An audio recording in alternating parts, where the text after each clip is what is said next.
Bismillah ar-Rahman ar-Rahim. Louange à Allah, Seigneur des mondes, Maître des cieux et de la terre, celui qui détient le destin des nations et des peuples. Chers frères et sœurs, aujourd'hui nous sommes témoins, une fois encore, des tourments de ce monde. Des conflits éclatent entre nations, entre groupes, où ni l'un ni l'autre ne porte réellement la bannière pure de l'islam authentique. Et face à ces troubles, de nombreux musulmans se posent cette question sincère. Dois-je prendre parti? Dois-je applaudir une partie contre l'autre? Ô serviteurs d'Allah, regardons autour de nous. Les cris des foules résonnent, les drapeaux s'agitent, les slogans s'enchaînent. Les réseaux sociaux s'enflamment, chacun choisissant son camp comme s'il s'agissait d'une simple rencontre sportive. Mais en vérité, ce monde est bien éloigné du stade où l'on crie victoire ou défaite avec légèreté. Chaque explosion qui déchire le ciel nocturne, chaque rafale de balles qui traverse les murs des maisons, chaque missile lancé porte avec lui des cris étouffés, des regards d'enfants figés dans la peur, des mères qui enlacent leurs enfants dans l'espoir vain de les protéger d'un sort inévitable. Ce n'est pas un jeu, c'est une épreuve. Allah, dans sa sagesse infinie, nous a confié un cœur capable de ressentir, de réfléchir et de distinguer. Applaudir la violence, même dirigée contre un oppresseur, c'est oublier que chaque âme est une création d'Allah et qu'aucun sang injustement versé ne peut être célébré. Le Très-Haut nous rappelle dans son livre, dans un verset d'une profondeur bouleversante: quiconque tue une personne, non en représailles d'un meurtre ou d'une corruption sur la terre, c'est comme s'il avait tué l'humanité tout entière. Sourate Al-Maïda 5.32. Comment alors pourrions-nous, en tant que croyants, nous réjouir d'un bain de sang, même s'il frappe ceux que nous considérons comme adversaires? L'épreuve de la foi ne réside pas seulement dans le combat contre l'ennemi apparent, mais surtout dans le combat intérieur contre la passion, contre la soif de vengeance, contre l'envie de voir le mal se propager. Le prophète Muhammad, paix et bénédiction sur lui, nous a enseigné la valeur suprême de la miséricorde, même en période de conflit. Il est celui qui pleurait sur ses ennemis, priant pour leur guider plutôt que pour leur destruction. Son cœur débordait de compassion, même pour ceux qu'il avait rejetés, humiliés et combattus. Aujourd'hui, beaucoup parmi nous se laissent emporter par les vagues d'émotions. Les médias excitent les passions, les réseaux propagent les images les plus choquantes, et les cœurs faibles applaudissent sans réfléchir, comme si la guerre était un spectacle. Mais Allah nous enseigne la sagesse de la retenue. Et quand vous entendez des paroles offensantes de la part des ignorants, dites « paix », Sourate Al-Furqan 25-63. Le véritable croyant n'est pas celui qui suit la foule aveuglément, mais celui qui médite, qui pèse, qui pleure pour chaque âme perdue et qui implore la justice divine dans la sérénité de ses prosternations. Le croyant sait que derrière chaque drame humain se cache une sagesse divine que seul Allah maîtrise parfaitement. Ne laissons pas notre foi être ballottée par les vents de l'instant. Nos cœurs doivent s'élever au-dessus des passions éphémères. Celui qui s'enivre du malheur d'autrui finira par noircir son propre cœur. Ce monde n'est qu'un court passage, et chaque événement qui s'y déroule est un rappel que notre véritable demeure est auprès de celui qui juge avec équité. Allah dit encore dans le livre sublime: ne prenez pas à la légère le combat entre le bien et le mal, car certes, Allah éprouve les croyants par des tribulations. Sourate Al-Baqarah 255, paraphrase méditative inspirée du sens du verset. Chaque guerre, chaque catastrophe, chaque conflit est d'abord une épreuve spirituelle pour le croyant. Comment réagira-t-il? Par l'émotion aveugle ou par la sagesse du cœur apaisé? Serviteurs d'Allah, dans ces instants d'épreuve, rappelons-nous que notre devoir n'est pas d'applaudir, mais de prier. Notre arme est la dua, nos boucliers sont nos prières nocturnes, et notre réconfort se trouve dans la patience et la confiance absolue en la sagesse de notre Seigneur. Ô vous qui avez cru, cherchez secours dans la patience et la prière. Certes, Allah est avec ceux qui patientent. Sourate Al-Baqarah 253. Ainsi, face aux horreurs du monde, que nos cœurs ne soient ni endurcis par l'indifférence, ni aveuglés par la haine, mais remplis d'invocations sincères, de compassion et d'une foi inébranlable que le jugement final appartient à Allah, Al-Hakam, le juge suprême. Les foules s'amassent dans les rues, les voix s'élèvent, les poings se lèvent vers le ciel, les drapeaux dansent dans le vent, portés par une colère bouillonnante qui gronde comme un orage. On scande des slogans, on crie des paroles de défi, on hurle des vengeances sans fin. Mais derrière ce vacarme, derrière ce tumulte, le croyant attentif doit se poser une question essentielle. Où est la voix qui pleure dans la nuit, prosternée devant le Créateur? Où sont les cœurs qui s'humilient dans les mosquées désertées, priant sincèrement pour la justice divine? Car tout ce tumulte, tout ce bruit n'est bien souvent qu'une tempête d'émotions incontrôlées. Les manifestations de colère sans sagesse ressemblent à une mer déchaînée, sans gouvernail ni direction. Elles surgissent sous l'impulsion de la douleur et de l'injustice, mais finissent parfois par engendrer plus de chaos que de solutions. Allah nous a pourtant avertis de ces comportements impulsifs, et ne suivez pas la passion, de peur qu'elle ne t'égare du sentier d'Allah. Surat Sad 13:12. La passion aveugle est un piège subtil du shaitan. Elle pousse l'homme à croire qu'il agit pour le bien, alors qu'il nourrit parfois l'anarchie et le péché. Les foules en colère croient pour défendre la vérité, mais bien souvent, elles ne récoltent que davantage de discorde et de fitna. Les slogans vides, les gestes de violence, les affrontements avec l'autorité, tout cela éloigne de la voie de la réforme véritable, car la réforme commence dans les cœurs. Le prophète Muhammad, paix et bénédiction sur lui, nous a enseigné une voie bien différente. Lorsqu'il fut opprimé à la Mecque, humilié, attaqué, il n'appela pas son peuple à descendre dans les rues en criant vengeance. Il éleva plutôt les croyants vers le niveau suprême de l'endurance, de la prière, de l'invocation et de la confiance totale en Allah. Invoquez-moi, je vous répondrai. Sourate Ghafir 40-60.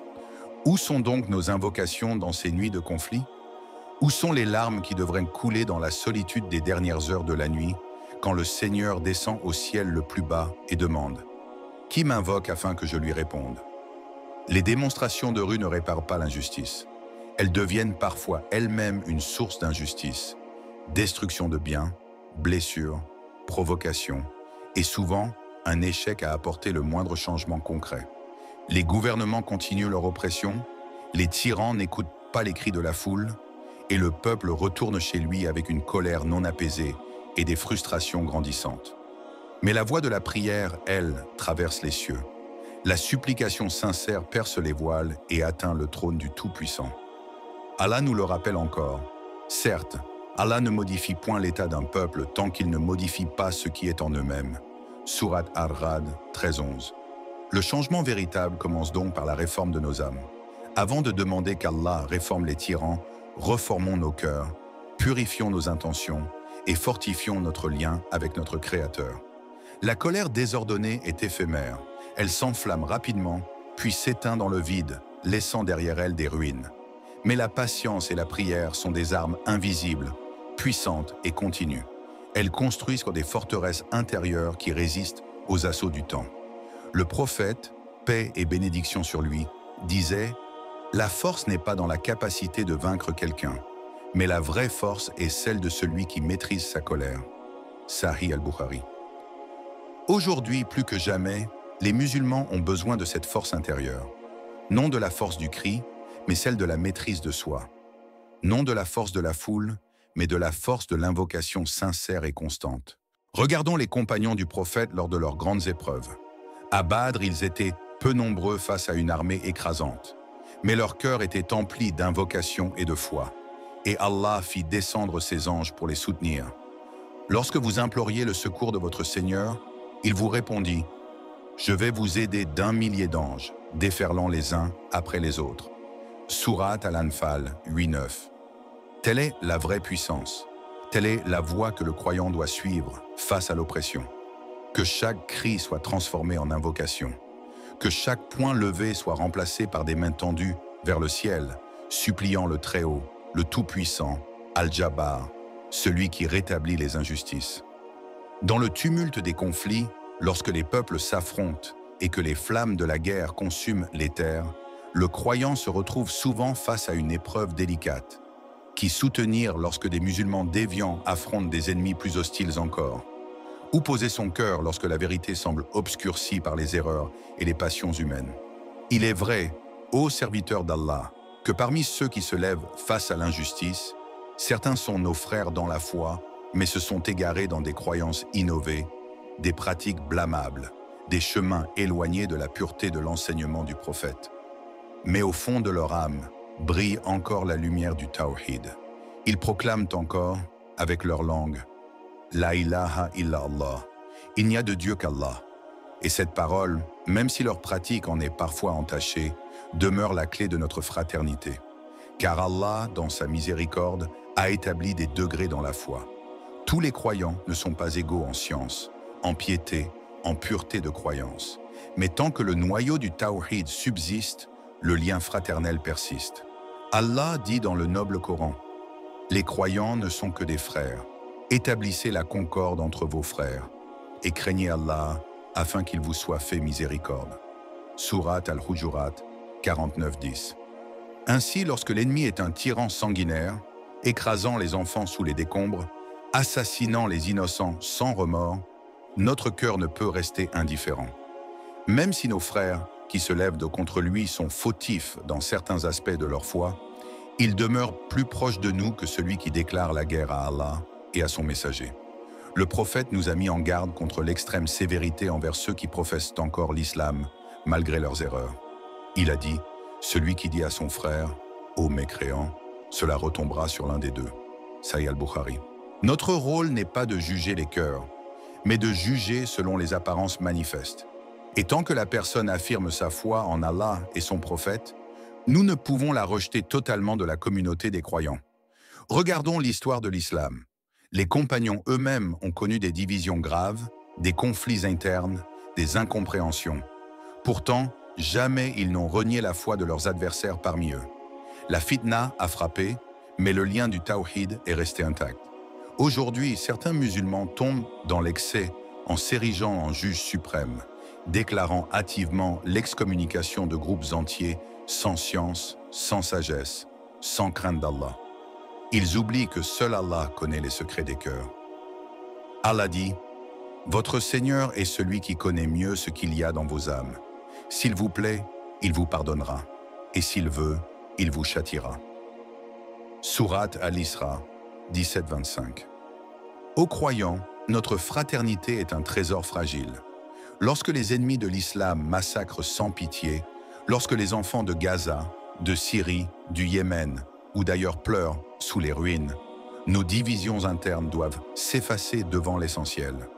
La défense des opprimés et le soutien à ceux qui, malgré leurs erreurs, restent dans la maison de l'islam. Car le danger le plus grand est ailleurs. C'est l'ennemi déclaré, celui qui rejette le message de l'islam avec arrogance, celui qui se réjouit de chaque goutte de sang musulman versé. Ils ne cessent de vous combattre jusqu'à, s'ils peuvent, vous détourner de votre religion. Surat al-Baqarah 2:217. Dans ce contexte, la sagesse impose de garder notre cœur uni, même lorsque nos différences doctrinales subsistent. L'amour pour nos frères musulmans n'exclut pas la critique des erreurs, mais il empêche le rejet total de la fraternité. L'unité du cœur ne signifie pas nier les écarts, mais savoir que malgré tout, nous restons une seule Oumma, un seul corps, comme l'a dit notre bien-aimé prophète. L'exemple des croyants dans leur amour, leur miséricorde et leur compassion mutuelle est celui d'un seul corps. Lorsque l'un de ses membres souffre, c'est tout le corps qui réagit par la fièvre et l'insomnie. Sahih al-Bukhari et Muslim. Voilà le chemin des gens de science, le chemin de l'équilibre, du discernement et de la sagesse. Ni laxisme aveugle, ni dureté extrême, mais une voie médiane éclairée par la crainte d'Allah et l'amour sincère pour nos frères en détresse. Contemplons, ô croyants, la balance brisée de ce monde. Combien de fois avons-nous entendu des chefs arrogants déclarer, sans honte ni retenue, leur désir d'effacer des peuples entiers de la surface de la terre? Ils parlent d'anéantir des enfants, d'effacer des villes, de transformer des nations en poussière. Leurs paroles sont lourdes, froides, déshumanisées. Et pourtant, le monde les écoute en silence. Les médias détournent le regard. Les puissants haussent les épaules. Aucun tribunal ne s'ouvre, aucune sanction ne tombe. Les cris des innocents sont étouffés par le vacarme complice du silence mondial. Mais si ces mêmes propos étaient tenus par un musulman, fût-il isolé et sans armée, les sirènes de l'indignation internationale se mettraient aussitôt à hurler. Les journaux titreraient au terrorisme, les gouvernements s'agiteraient, les chancelleries se mobiliseraient, des lois seraient votées, des sanctions seraient prises, 2 poids, 2 mesures. Cette hypocrisie flagrante est devenue le miroir brisé de notre époque. Elle nous révèle une vérité simple mais amère. La justice de ce monde n'est pas la justice d'Allah. Le Très-Haut nous a avertis de cette réalité depuis des siècles. Il souhaite que vous soyez négligents à leur égard, pour qu'eux aussi soient négligents à votre égard. Mais jamais ils ne cesseront de vous combattre jusqu'à ce qu'ils vous détournent de votre religion, s'ils le peuvent. Sourate Al-Baqarah 2:217. Les ennemis de l'islam ne cherchent pas l'équité. Leur cœur est rempli de haine ancienne, de rancune profonde contre la lumière du message d'Allah. Chaque larme musulmane versée, chaque enfant martyrisé, chaque sanctuaire profané les laisse indifférents, voire satisfaits. Ô croyants, que cette injustice flagrante ne trouble pas vos cœurs. Ne soyez pas surpris que le monde ferme les yeux devant le massacre des musulmans, car ce monde n'est pas le tribunal final. Et ils ourdirent des complots, et Allah ourdit des complots. Mais Allah est le meilleur des stratèges. Sourate Al-Imran 3:54. Les complots des puissants sont temporaires. Leurs alliances sont fragiles. Leur silence est éphémère. Car un jour viendra où chaque âme comparaîtra devant le juge suprême. Ce jour-là, il n'y aura ni alliance diplomatique, ni manipulation médiatique, ni faux témoignages. Chaque tyran devra répondre de ses crimes, même les plus secrets. Dans le livre sublime, Allah nous dévoile cette scène redoutable. Et ne pense point qu'Allah soit inattentif à ce que font les injustes. Il ne leur accorde qu'un délai jusqu'au jour où les regards seront figés de terreur. Sourate Ibrahim 14:42. L'injustice de ce monde n'est qu'une épreuve pour le croyant. Allah observe, Allah note, Allah patiente. Mais quand viendra son décret, aucun oppresseur n'échappera. Aucun tort n'aura été ignoré. C'est pourquoi, ô frères et sœurs, nous n'attendons pas la justice des hommes. Nous ne plaçons pas notre espoir dans les tribunaux de ce monde, ni dans les assemblées des nations, ni dans les discours des puissants. Notre espoir est en Allah, Al-Adl, le juste parfait, celui qui ne lèse jamais une âme, celui dont la balance est droite et précise, et nous dresserons les balances équitables pour le jour de la résurrection. Nulle âme ne sera lésée en rien. Sourate Al-Anbiya 21:47. Chaque cri d'enfant sous les ruines est inscrit. Chaque larme de mère est comptée. Chaque sang innocent versé est pesé. Nous, serviteurs d'Allah, nous élevons notre cœur au-dessus des illusions de ce monde. Quand les hypocrites festoient sur les décombres des opprimés, nous nous prosternons, nous invoquons, nous patientons, en attendant la justice ultime qui ne faillit jamais. L'injustice des oppresseurs est pour nous un rappel de notre devoir de rester droit, juste et constant dans l'adoration. Car si eux s'enfoncent dans la tyrannie, nous devons nous élever dans la piété. Soyez fermes en équité, témoins fidèles pour Allah, même contre vous-même. Sourate An-Nisa 435. Le vent de la fitna souffle fort aux serviteurs d'Allah. Il tourbillonne autour des cœurs fragiles, les ébranle, les déracine parfois. Des voix s'élèvent de toutes parts, chacune prétendant détenir la vérité, chacune criant plus fort que l'autre. Les images choquent, les émotions s'enflamment, et les âmes, déboussolées, vacillent entre colère et confusion. C'est l'époque de la confusion. Le prophète nous l'a annoncé, avec des paroles qui résonnent aujourd'hui dans toute leur vérité. Viendront des années trompeuses où le menteur sera cru et le véridique sera traité de menteur, où le traître sera considéré digne de confiance et l'homme de confiance sera soupçonné de trahison. Ahmad et Ibn Mara. Nous vivons ces temps où les passions gouvernent les foules et où la raison s'efface derrière le tumulte des réseaux, des médias et des discours manipulateurs. L'homme pressé de juger voit l'image d'un instant et prononce des jugements éternels. Il entend un discours tronqué et en tire des conclusions irréversibles. Mais le croyant véritable, lui, reste vigilant. Le croyant ferme son cœur à la passion. La colère est un feu. Le prophète nous a prévenus, la colère vient du diable, et le diable est créé de feu. Ahmad. Lorsque la passion s'allume, elle consume la lucidité. Elle aveugle le regard du cœur. Elle pousse à l'exagération, à l'injustice, à des alliances éphémères dictées par l'émotion du moment et non par la clairvoyance du croyant. Mais le croyant, fort de sa foi, ne laisse pas la passion s'installer. Il éteint la colère par le rappel d'Allah, il freine ses jugements par la patience, il consulte les gens de science avant de trancher. Allah nous ordonne dans son livre « Ô vous qui avez cru, soyez fermes pour Allah et soyez des témoins équitables, et que la haine pour un peuple ne vous incite pas à être injuste. Soyez justes, cela est plus proche de la piété. » Sourate Al-Maïda 5:8. La justice, même envers l'adversaire, même envers celui qui nous combat, est une obligation. Car l'injustice, même envers l'ennemi, reste un péché devant Allah. Ainsi, face aux conflits actuels, face aux discours enflammés, le croyant ferme son cœur aux impulsions, mais ouvre ses yeux à la réalité. Il ne regarde pas seulement ce qu'on lui montre, mais il cherche la vérité derrière les apparences. Il ne se contente pas de la version d'un seul camp, il pèse, il réfléchit, il interroge. Sa boussole n'est ni les réseaux sociaux, ni les foules, ni les émotions collectives. Sa boussole est le livre d'Allah et la sunna de son prophète. Et ne poursuis pas ce dont tu n'as aucune connaissance. L'ouïe, la vue et le cœur. Sur tout cela, il y aura interrogatoire. Sourate Al-Isra 17:36. Le croyant pèse les injustices visibles. Dans chaque conflit, dans chaque affrontement, il cherche où se trouve l'oppression, où se trouve l'injustice, qui sont les victimes véritables. Il ne défend pas un camp par patriotisme aveugle, par appartenance ethnique ou par sectarisme. Il défend la vérité où qu'elle soit, même si cela le dérange, même si cela lui coûte. Car Allah n'est pas avec les foules passionnées, il est avec ceux qui jugent avec équité et crainte d'Allah. Certes, Allah aime ceux qui jugent avec équité. Sourate Al-Hujurat 49:9. Et enfin, le croyant agit avec patience et sagesse. La patience ne signifie pas l'inaction, mais le recul réfléchi. La sagesse ne signifie pas la faiblesse, mais la capacité à choisir le meilleur moment et la meilleure parole. Parfois, le silence du sage vaut mieux que le cri de la foule. Parfois, une invocation dans le secret de la nuit est plus puissante qu'un discours public. Le croyant sait que ses jugements aujourd'hui le suivront demain, lorsque les balances seront dressées. Il craint de parler sans science. Il craint d'accuser sans preuve. Il craint d'encourager l'injustice par ignorance. Et craignez un jour où vous serez ramenés vers Allah.